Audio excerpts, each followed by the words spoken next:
The Ghost That Saved My Life, presented by Absolutely Haunted. Tim drove into the rest area about an hour ago. We were returning from a surprise trip to the seashore and were on the return drive home. I have only been dating Tim a couple of months, so I was totally surprised when he asked me to go away with him on a trip. He had the whole thing planned, and our reservations meant we had to leave immediately. I did not even have the chance to tell anyone I was going out of town.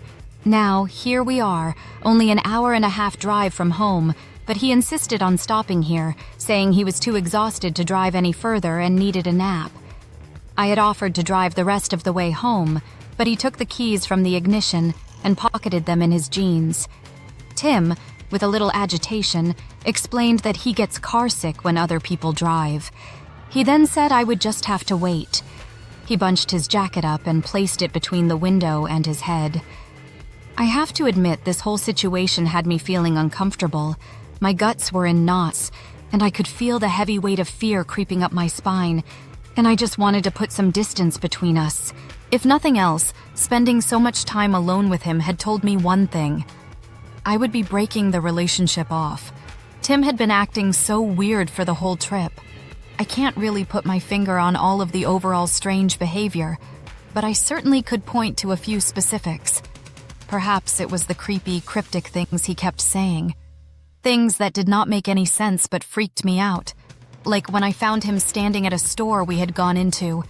He was looking at a missing poster for a young woman, local to the area, who had not been seen for months and was about my age. Tim had this excited look on his face when he turned to me as I walked up. I was curious about why he was so focused on it, thinking maybe he knew the woman or something, but no. He had turned to me, and with this deranged-looking smile, he asked me what I thought my parents would do if I were missing. Did I think it would really hurt them? Or would they just get on with their lives and forget about me? I was angry, and he made it out that it was a joke and I was overreacting, but I knew better than to believe that. Maybe it was when I kept noticing him staring at me with the oddest looks when he thought I was not paying attention. One moment I can point to was when we were sitting outside at a bar with outdoor seating, and he was reflected in the window. I saw him raise his finger toward me and mimic shooting me with his index finger. He even mouthed the word, "pow." It made me angry, and I had confronted him again. But this time, instead of saying he was playing around or something, he denied the incident, said I was acting crazy, and refused to talk about it further. So you can see why I was through. He is just a little too weird, and every red flag was waving in my face. But instinctively, I knew I had to cover my feelings up long enough to get back to my apartment. Looking back now, I realized some part of my brain knew I was in trouble. The fear alone told me that, even if I consciously did not want to admit it. The amygdala, that ancient part of my brain, was awake and had been low-key warning me that I was in danger. As I looked across the seat at Tim, my mind screamed for me to run. I nudged his arm, to which he grunted. "Tim?" I said. No response. "Tim!" I said louder. "What?" he said angrily. "Can't you see I am trying to sleep?" He was glaring at me now. "I know, but I have to use the bathroom." I was hoping against hope he would not want to go with me. "Well, what exactly do you want me to do about that, Bree?" His words were said with a biting emphasis on each word. Nothing. I just wanted you to know I was going up to the restrooms. I mean, in case you woke up or something." He turned his eye toward the building. He quickly scanned the parking lot, and for a brief moment, his eye caught on a lone semi-truck in the desolate lot. The windows were covered, indicating the driver was most likely asleep inside. The truck was parked in the parking area set aside for the big vehicles, and was sitting quite a distance from us, as Tim had parked as far from the rest area bathroom building as he could get. I breathed a sigh of relief when his attention shifted back to me and said, "Well, go!" I felt slightly crazy when I turned back to him and asked him if he would walk me up to the building. I wanted him to be at ease and to go back to sleep.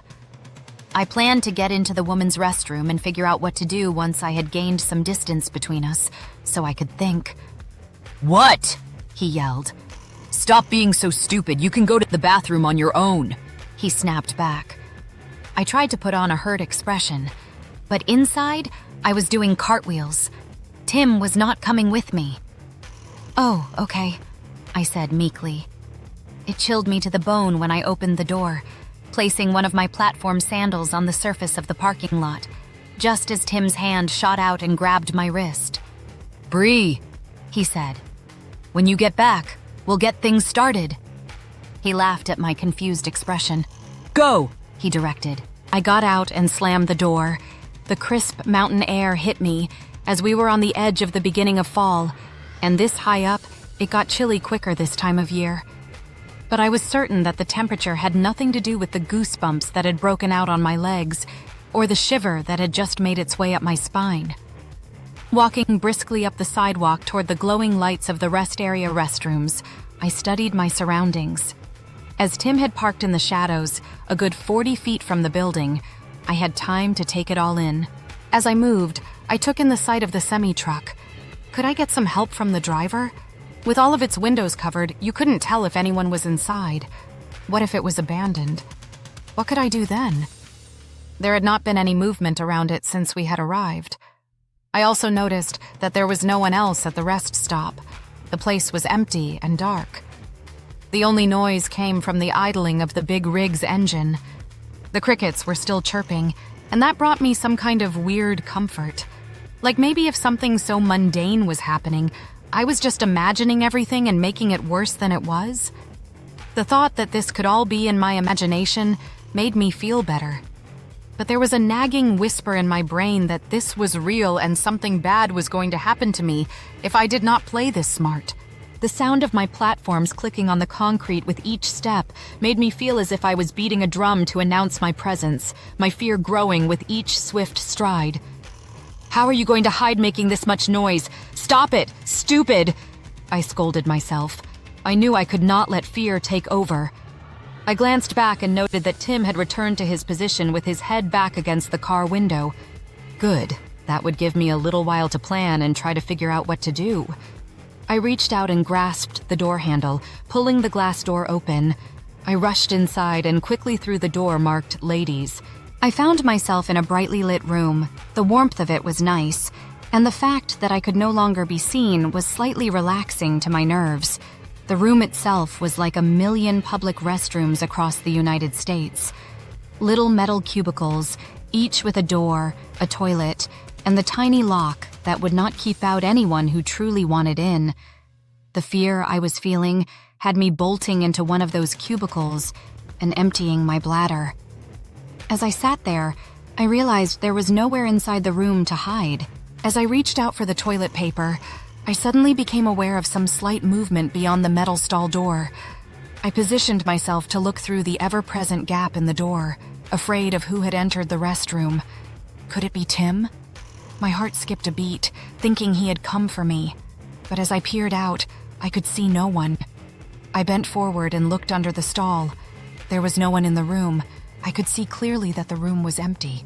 Yet before I could stand up, I became aware that I could unnervingly hear a woman sobbing. It was the most heartbreaking sound I had ever heard. I leaned forward and glanced under the wall between my cubicle and the next. I saw, positioned in the next stall, a dirty pair of feet, which were clad in a pair of flip-flops. The bottom of the jeans were filthy. They looked as if this girl had been wading through a swamp. A sudden wail split the air, making me jump in fear.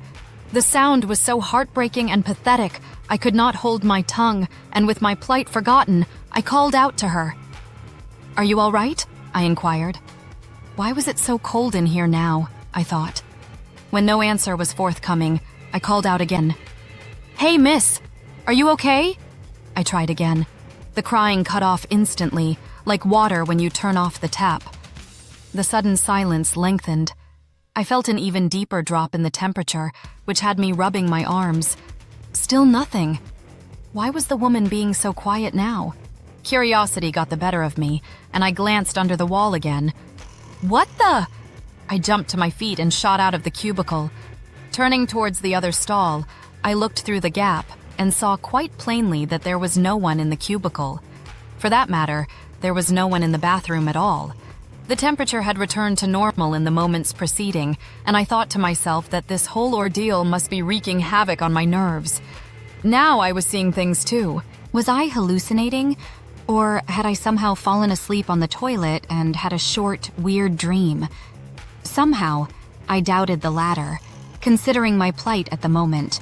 But the thought that someone in my situation could do something like that brought out a bit of hysterical laughter. I turned away to the sink and began to wash my hands. My eyes were sore, and I cupped my hands and threw some cold water over them. I could not allow anything to make my mind dull. Not now. I reached out and grabbed a paper towel from the dispenser and wiped my eyes and face. As I lifted my eyes in the mirror, I was shocked as I found my gaze returned by a young woman, no more than 15. Her skin had a strange blue-white pallor. Her mascara was smeared and running down her face. You could make out the tracks of tears across her pale cheeks. Her hair, clean, would be glorious, but it hung to her waist and was caked with mud. It was severely matted. Small twigs and leaves were entangled throughout her long, dirty locks.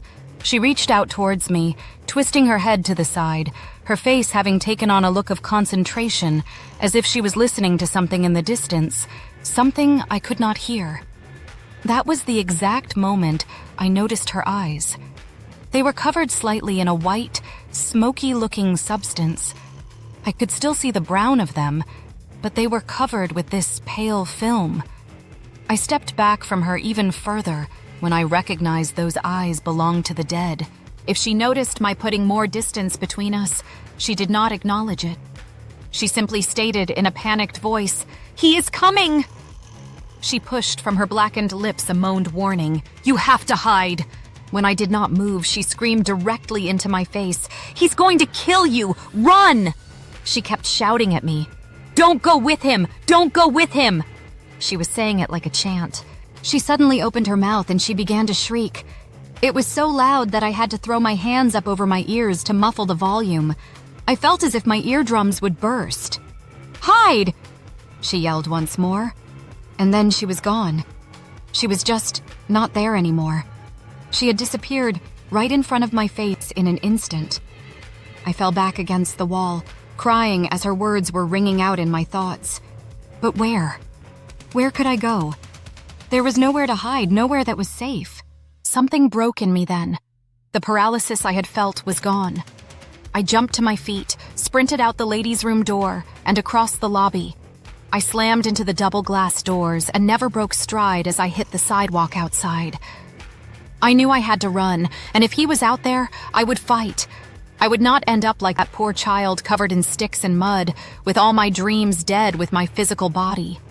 I would take Tim out if I had to, but I was going home. As I raced out the door and down the sidewalk, I had made the decision to try to get to the truck in the parking lot. I would bang on the door and ask him to help me. I had almost cleared the building as I raced for my life into the night, when suddenly a pair of strong arms grabbed me around the waist, taking me off my feet. A hand covered my mouth tightly as I could feel myself being pulled behind the wall of the building. It took me in my terrified state a few minutes of fighting to realize there was a calm voice speaking to me. When I stopped fighting the arms and listened to the words, my body suddenly went slack. My back was against the building's wall, and I was gazing into a face I had never seen before.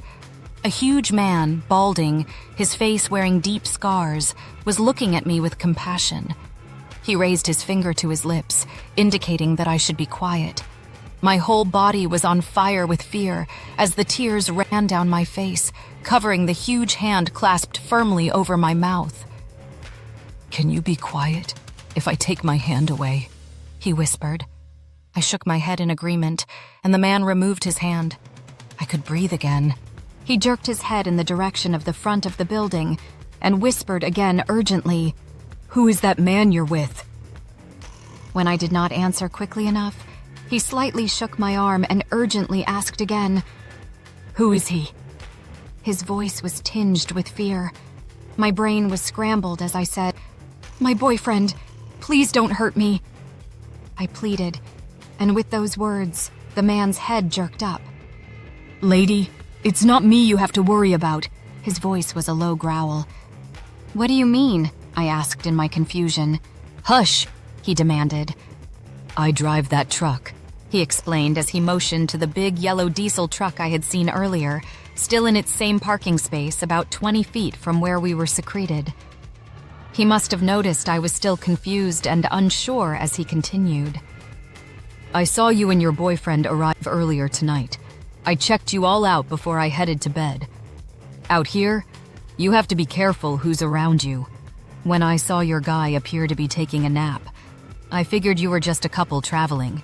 I thought you did not mean any harm, so I went ahead and jumped into my sleeper for the night." His eyes scanned our surroundings as his whispers grew more concerned. "Lady, you've got to listen to me.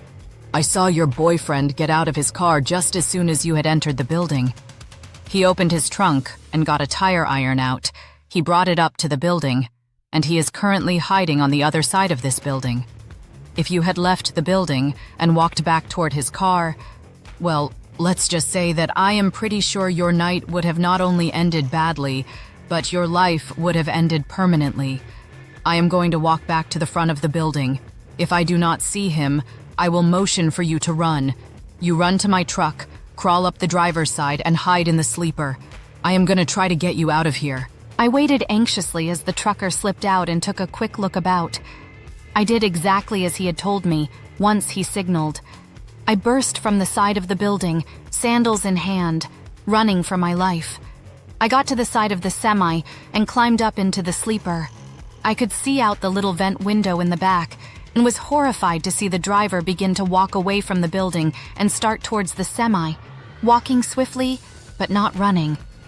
I heard Tim's voice before I could see him. "Hey, buddy!" he called, making his way towards the driver, tire iron in hand. The driver turned back towards him. "Yeah? Whoa, stay where you are," the driver cautioned Tim. "What do you want?" I could see through the vent that the driver was giving Tim a very serious expression. Tim laughed. "Hey, it's all right. I'm not looking for any trouble, pal." Tim stepped back away from the driver. "I just wondered if you saw my girlfriend in that building. She went in a while ago and I haven't seen her since," Tim explained. I saw the driver relax his posture, but I could still see he was on guard. "Oh, yeah, there is a lady in the women's bathroom. I think she was singing." The driver laughed. "Would that be your lady?" Tim didn't answer. He just turned toward the building and started walking back in that direction, the driver completely forgotten. The driver raced back to the truck once Tim was walking away. He jumped inside and wrestled the gears into place, and we soon pulled away. He stepped on it as we entered the highway from the on-ramp. He told me it was safe to sit in the passenger seat and informed me we were going up the highway about 10 miles, as there was a truck stop, and we would phone the police for help. I shook my head and I understood, and then said, "I am sure glad you woke up, 'cause I don't know what I would have done." He looked at me oddly.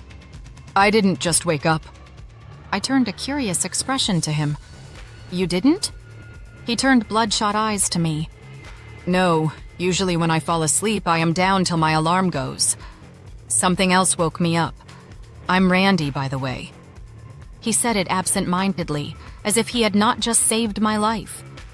A chill went up my arm as I began to think I knew what had got the driver on his feet. "Yeah, you're not going to believe me," he said. I already realized what must have happened as I spoke up. "Try me. She was dirty with long brown hair, right?" Randy seemed shocked that I already knew. "How did you know that?" he inquired. "Because I saw her in the bathroom before I tried to get away and she disappeared." "Do you think she was a ghost?" I stopped his words. Yes, I do." The driver whistled, unable to come up with any response to the night's events, as I turned and faced the slowly rising sun. We called the police, and the people at the truck stop plied us with coffee and anything that they thought would help while we waited. Within minutes, we were both explaining what had taken place, but we left out the story of the ghostly girl. We knew the police would never believe us, and we did not want them to think we were trying to play a hoax, as Tim needed to be caught.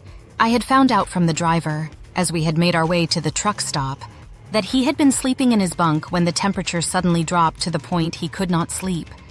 He thought something was wrong with the heater as he had turned it on low, just enough to pull the chill of autumn out of the truck. He told me he had opened the flap on his bunk curtains and, to his shock, found himself gazing at the dead girl, whom he had described exactly as I had seen her, right down to the flip-flops. He said she had told him about my plight in the restroom building.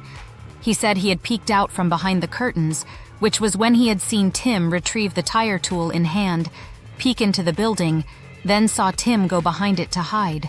Once he had seen Tim go behind the building, he knew the spirit was telling the truth. Randy said she had told him what to do to save me, and then instantly disappeared. He had put her plan into action. How often does a ghost materialize and tell you how to save someone's life? I am thankful to them both, the living trucker and the ghostly girl. When telling Randy thank you, the brave driver got emotional and retreated to the back of the driver's lounge so I would not see his tears. But within moments, he was calling me over. "Bree, have you seen this?" There on the wall was a missing poster for a 15-year-old girl who they thought was a runaway. Her name was Tiffany, and with horror, we looked at one another, our faces losing all color.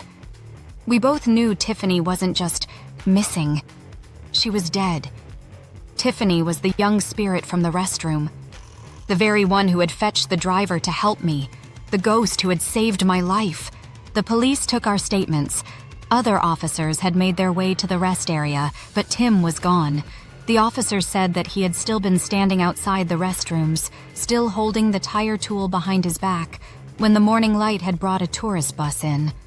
Many of those on the bus had witnessed him and had marked it in their minds because he was trying to hide the tire tool, and they thought it was weird. Many described Tim, but one lady gave just a little bit more. When asked, she replied that she could not only give Tim's description, but also one for the dirty teenage girl in his back seat. Her description matched that of the ghostly Tiffany.